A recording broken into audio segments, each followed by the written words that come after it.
Bonsoir Juan José Dorado, vous êtes journaliste franco-espagnol au groupe espagnol La Région, vous êtes correspondant à Paris. Qu'est-ce qu'on ressent depuis l'Espagne avec ce drame qui est toujours en cours, avec ce violent feu de forêt? Mathieu de Taillac le rappelait, un des plus graves de l'histoire récente en Espagne.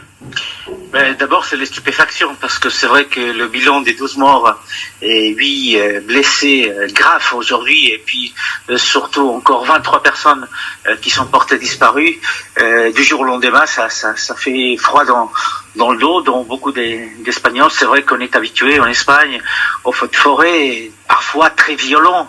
Mais c'est vrai que ce bilan est particulièrement lourd, très lourd, pour une région comme l'Andalousie, qui même si elle est habituée, n'était pas habituée à avoir autant de victimes comme ça tout d'un coup. Alors c'est vrai, votre correspondant Mathieu de Taillac l'a signalé, on suppose que pour la plupart des victimes, ce sont des étrangers, essentiellement des Britanniques, voire des Belges, dans une zone où effectivement les maisons sont assez isolés. Ils ont peut-être eu du mal à comprendre quelles étaient les consignes, parce que les consignes elles n'étaient pas les mêmes pour tout le monde. Sur certaines zones d'Almeria, de Los Gallardos, qui est là où se passe l'incendie, on avait conseillé aux gens de partir, mais à quelques kilomètres, on conseillait plutôt de se confiner. Donc le fait est qu'aujourd'hui ce bilan est extrêmement lourd, et l'Espagne s'est réveillée et vraiment avec ce sentiment atroce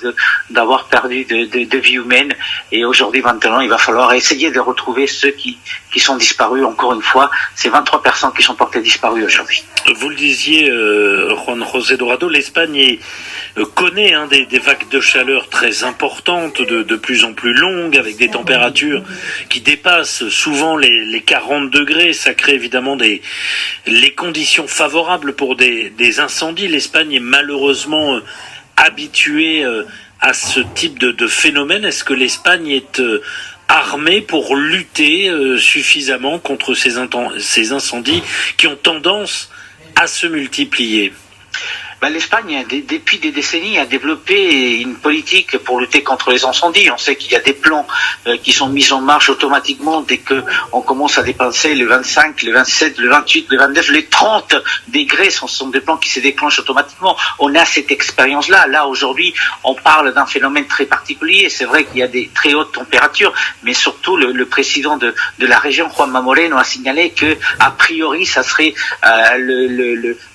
des câbles électriques qui ont été qui sont tombés sur la brousse et qui ont provoqué l'incendie, ce qui est un accident en soi. L'Espagne est préparée, mais bien sûr, on peut se préparer, on peut investir, on peut essayer de former et d'éduquer les enfants, les jeunes, les personnes dans les villages pour faire les choses qu'il faut quand il y a un incendie.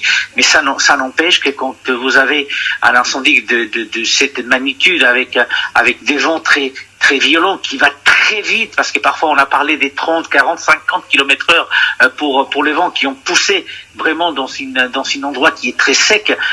Donc à ce moment-là, on peut tout prévoir, mais malheureusement aujourd'hui, force est de constater que même si on prévoit le pire peut toujours arriver. Merci beaucoup Juan José Dorado d'avoir répondu à nos questions, journaliste franco-espagnol.